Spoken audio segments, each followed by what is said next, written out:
And a very good afternoon, everyone. Welcome to Issues and Attitudes. My name is Jeff Owens, Director at WEIU. My co-host is Robinson's favorite son, Kate Slaughter. Thank you very much, Jeff. And our special guest today is former Lakeland College political science professor, former Coles County board member, and current EIU employee, Shane Rogers. Welcome, Shane. Thank you very much, Jeff. Nice to be here. Good to have you back with us today from the political aspect and talking a lot about politics. Big day tomorrow.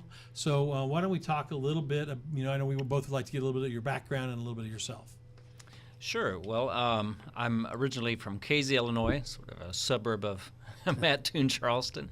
Went to Casey High School and attended Lakeland and Eastern Illinois University political science major, and finished here at Eastern and did a internship with Congressman Bouchard while I was at Lakeland, and worked here at the district office in Washington, D.C. for a summer, and then came back and got employed full-time in campaign in a staff position here at the local airport where our office was. While I was finishing up grad school, worked there until 1998, and then started at Lakeland teaching in 99. So did you know at an early age you wanted to get involved in some kind of politics? I did. I had a fantastic government teacher in high school, Bill Wyman, and so he just captured all my interest in government and was a really good teacher. So I am kind of curious. You touched on Lakeland a little bit. What do you think the most rewarding part of your time teaching at the community college was? And a lot of people say this as a kind of a throwaway, but truly was the students. Every day they were engaged in a different way. It's moved more toward online teaching now, but when I started, it was more traditional teaching. And it's just a different aspect, whether you get an online audience or traditional. But because they came from all over the county and really all around the world, and we got different perspectives. I taught an international relations class, a state and local, and American national government course.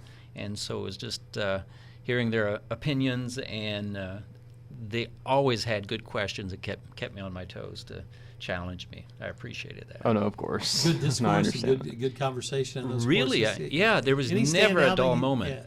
Anything stand out like you remember, like about an election or about maybe even a certain amendment or whatever was on the ballot that year?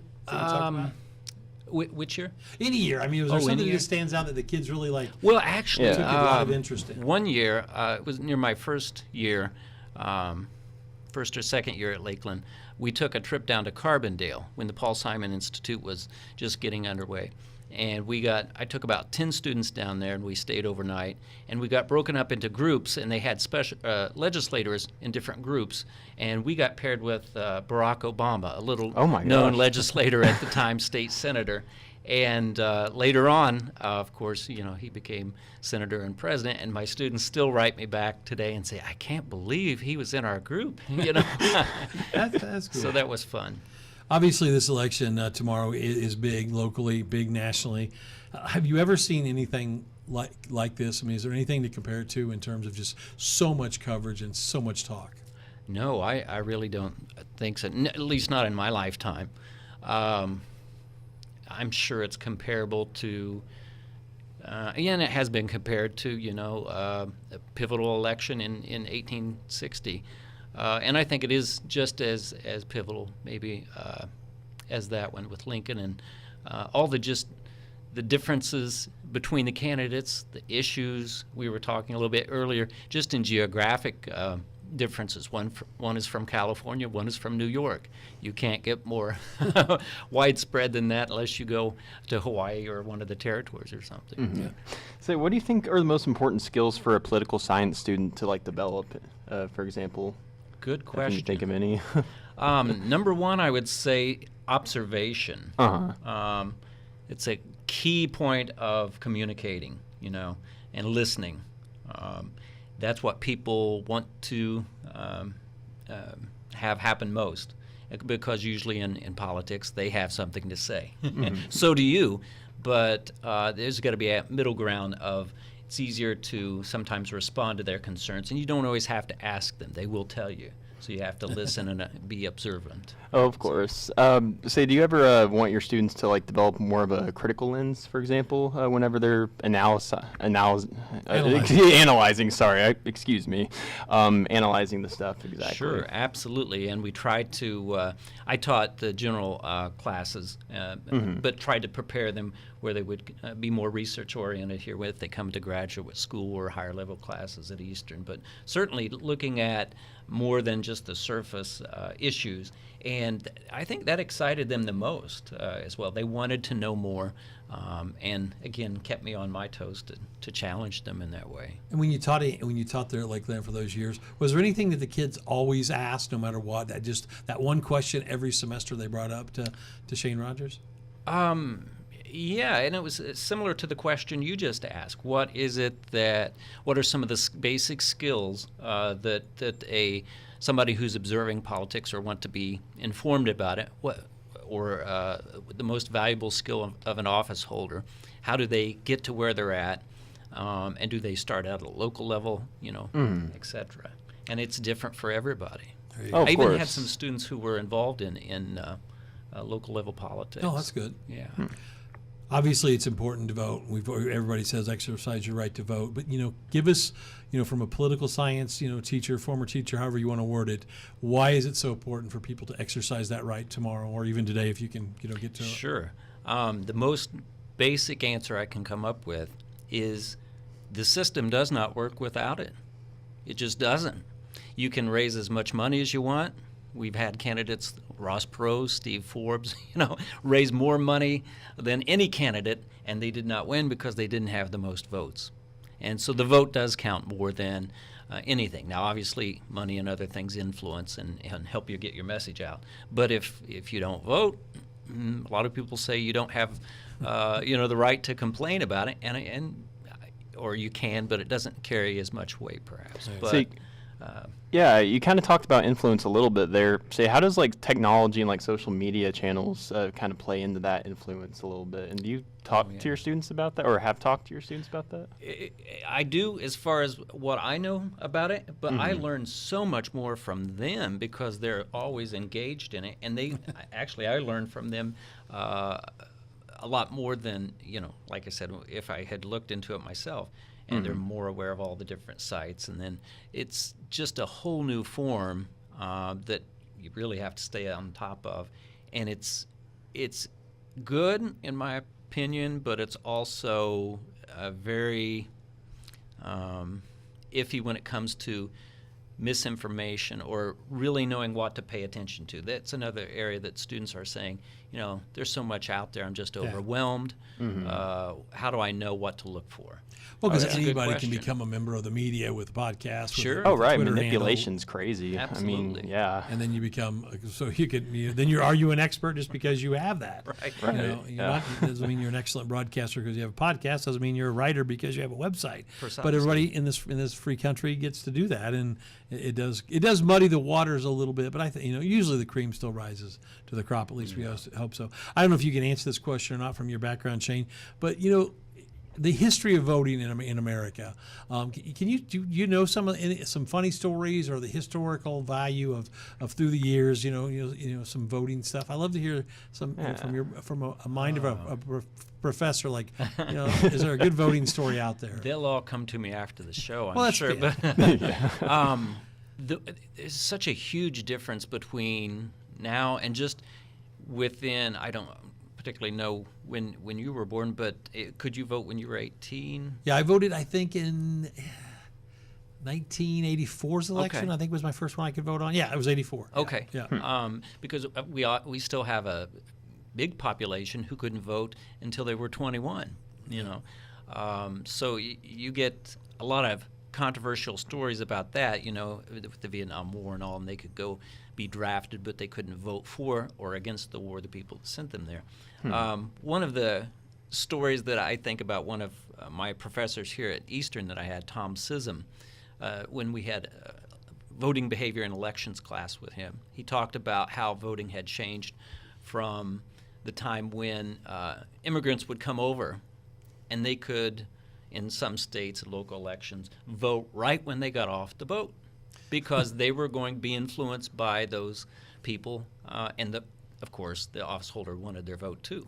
So, that's drastically changed. But in just all types of voting behavior, I think is most fascinating. Okay. What drives people's opinions and things. So, I'll think of maybe another story. There you go. No, those are good. Comes along. That's kind of cool. Oh no, that was good. So, can you share maybe a favorite book or maybe a resource that has influenced your approach to political science, if you can think of one? Oh gosh, there's many.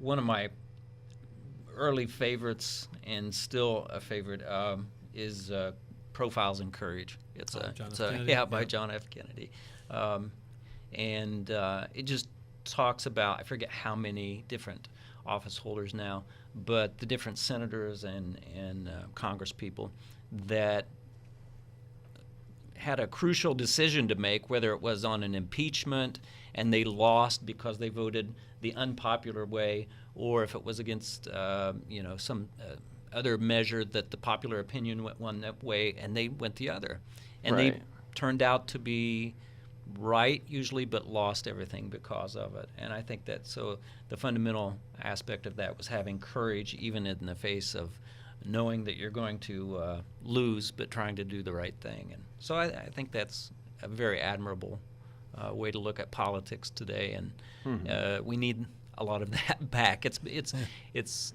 not what it used to be. Yeah.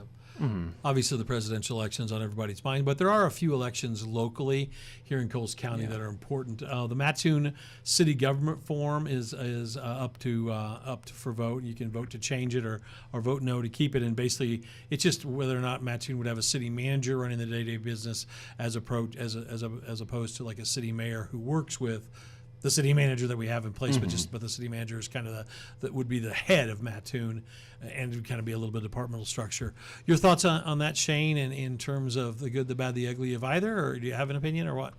I think it depends, upon the makeup of the community and how well the city council and other people get along, their knowledge base, and also the voters that vote those people in. Charleston's had a city form of government since I think a city manager form of government since '97. Champaign, Centralia, Carbondale, those are comparatively sizable cities to us. But I think the pros are, people think you more or less get a more professional aspect to running the day-to-day activities and carrying out the larger focus that the city has, and they deal with a lot of budgetary issues, some grant issues. Some people thinks it there's evidence to prove that it creates economic development. Other people say, well, look at Mattoon now. We've been doing pretty well, and we don't have that form of government. It's an odd time for this to be up. It because is. Mattoon is in a growth period with Emerald Acres and what Rural King has done. Oh, yeah. And even the car dealership, Casey Summers downtown, has bought so much. But is it also time to move, if you want to keep moving ahead, is this the best way of government or not? So it's just a weird strategic time for this to be up on the ballot tomorrow. It is. And there's, again, arguments both ways, and there's websites out there just on this. It's been a lot of signs I've seen around Mattoon. They've had meetings, informational meetings about it as well. And there are some people say, well, because we have more growth, then we need it even more too in Mattoon. And there's other folks that say, well, we did it without. So I'll be interested to see how that comes out. Yeah, I think it's going to be close. It'll be an interesting one to check and follow over the next 48 hours or so. 2 Coles County board seats up. I don't know much about them. I know you were a former county board member. Do you know the ramifications of those 2 seats? Not particularly. I've noticed on the sample ballot that there were many uncontested races, like 9 out of 13, which seems like a lot to me. Yeah, I thought so too. And so a lot of those, the 2, I don't know particularly all the issues. That's okay. I just just making people aware of what they're going to go vote for or vote, vote on tomorrow. There's 2 county board races in Coles County, then the city government, and obviously presidential election. There might be some other, things as well, but those are the big 4 in Coles County. Right. And there's a congressional congressman vote as well, I think. So. And there's the three judges. Right? Yeah, there's judges, and then there's also the advisory questions dealing with, I think, election interference, IBF or whatever. Reproductive health, and income taxes. Yeah. I think it was. Say, I was really curious. I There's wanted a to. lot on the ballot. Yeah. So, Oh, sorry. right. Oh, no, you're fine. Say, I was just saying, I was really curious about ethics necessarily, and I wanted to touch on that. But more importantly, like, how did your experience as a Coles County board member really kind of influence your views on local governance, or maybe like influence your ethics, or like what do you think are the most important ethics in local government necessarily? That was a good question. Yeah. There's a lot of money that flows through the county, through the cities. I mean, a lot, and that surprised me of how much goes through the county board and all the different agencies that they fund. I was fortunate enough to be on the mental health board and the public health board, and learn all about their operations. And so, coming from, luckily we had an administrator there that knew a lot about it and educated us about that, but all the different grants and things that you could get to help the people in the local community. I found we had a switch when I came on the county board of parties. So there had been one party in charge, and then when I came, the majority switched. But it wasn't like a huge, Chicago race where there's everybody got along pretty well. There were not that big of issues that would drive people apart. I think we hired a road commissioner, and that was a big deal. And we worked on the I-57 interchange project. But that's something most everybody wanted. It was more like how it got done. And so there was some ethical issues in that. Yeah. So what do you think are the most discursive issues around the local community, especially right now?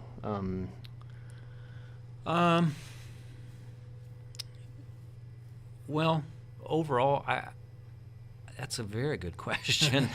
Are you thinking of one right off the top maybe of your not, head, or- like reproductive rights, more of like on the state level, of course. Not really maybe thinking about that. Maybe like taxes necessarily, or maybe like more of where the money's going necessarily, like budgeting. I'm not exactly sure. Maybe along those lines on monetary stuff. Yeah, I think one of the reasons why it may be difficult to answer this year is because they all converge, one to the other, and so, I mean, a lot of the local races have gotten nationalized. It's crazy. I mean, to even county board member talking about immigration or something, that's far outside of their purview, but. Right. It does have, we see immigration and how it affects here at the college, in the local communities, et cetera. So I think it's tough, and that ties into taxes and money. And definitely, yeah. So, yeah, it's difficult to separate them out in a way. Oh, no, I completely understand that. Do you think IDs should be needed to vote? I'm sorry? Do you think people should have to have an ID to vote? Like a picked photo ID? Or I don't. Doesn't matter. I mean, Yeah. it's something that shows that if I walk in, I really am Jeff Owens. I mean, Yeah. in a small town, maybe it's not as important, but bigger towns, I don't know. Maybe it should be more important. I don't know. I just want to throw that out because it's been one of those subject matters where it's been talked about so much lately about voter ID. Yeah, I think my opinion has evolved over time because, and as right now. I think I'm not necessarily in favor of a photo ID, but some form of identification that we have now. Here in Mattoon, Charleston seems to work just fine, and a lot of people know people, and we've got, people that work the polls, and I don't think I've never heard of any election fraud here in the county, you know. Thank Right, goodness. yeah. But yeah, I know it's what become they- a very controversial issue on the state level and on. Well, I through. think in Coles County, the other issue is the people that are working in the precincts have been doing it for so many years Right. and long.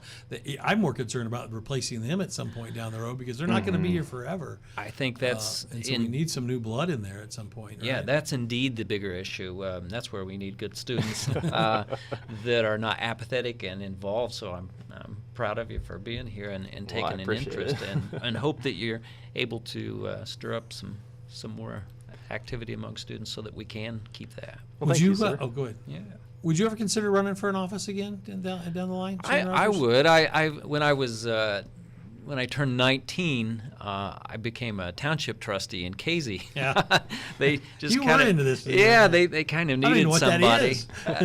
and I really enjoyed it. It's just kind of the legislative branch of the local township government that deals with the local town roads and the funds that go out to various activities and enforcing some ordinances, local ordinances.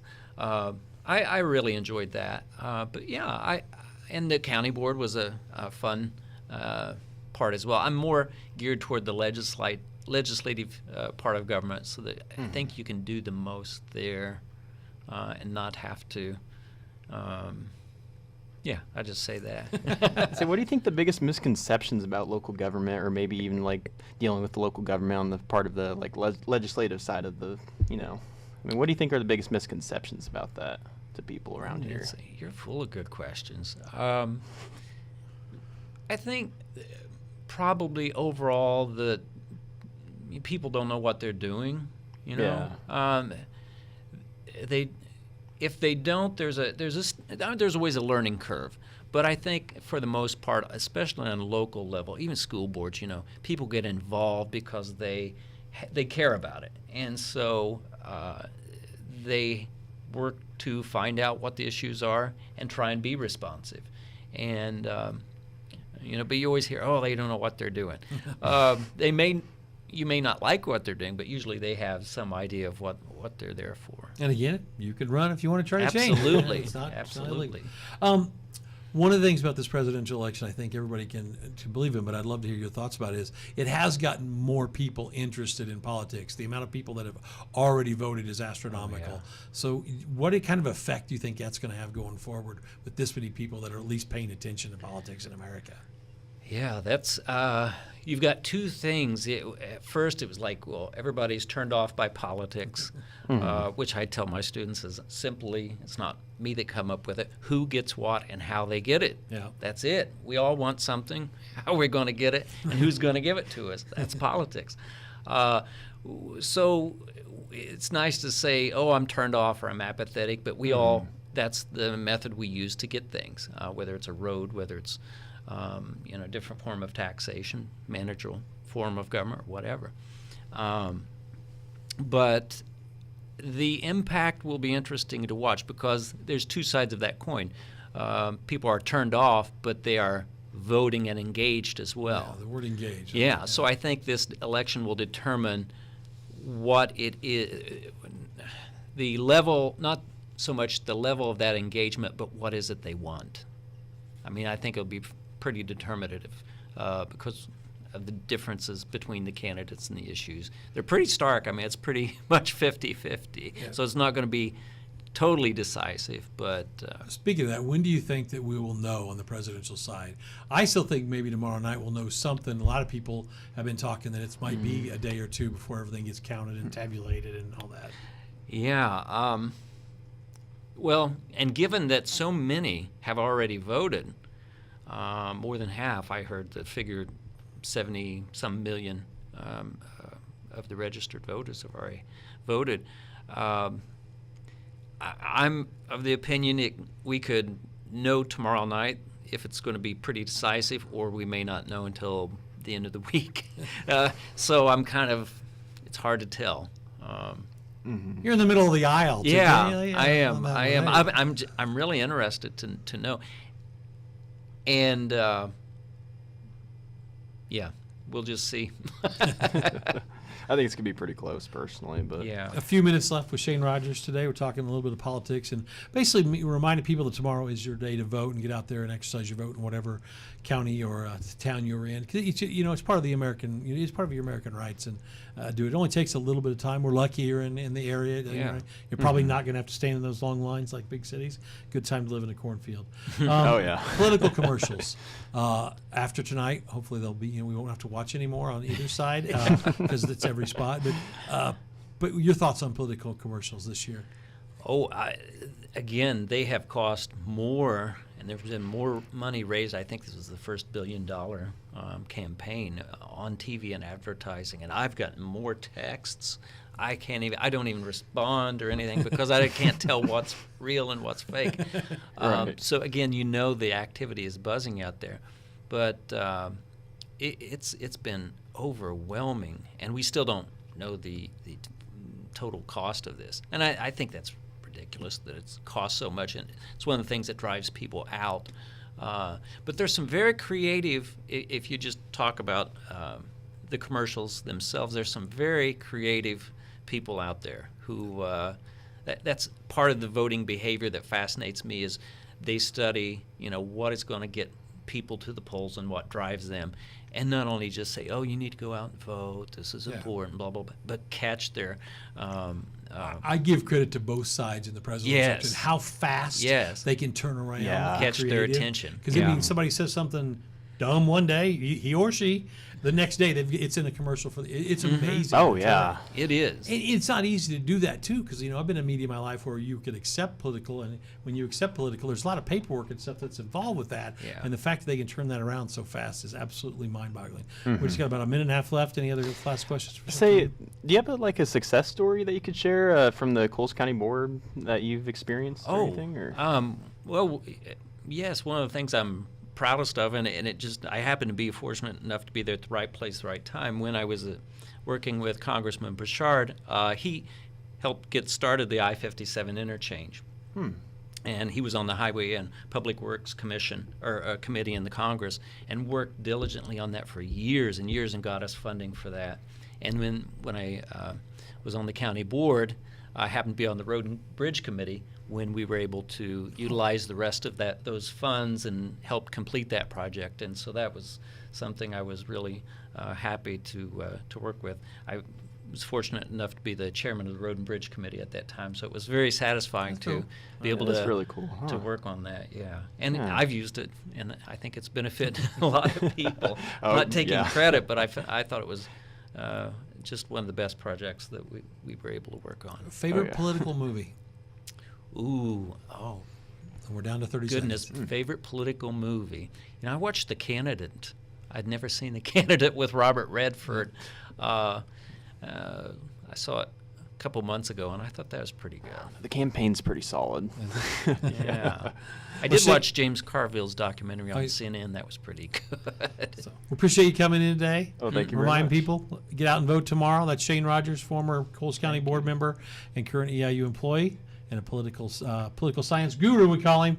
We are WEIU. Everybody have a great day.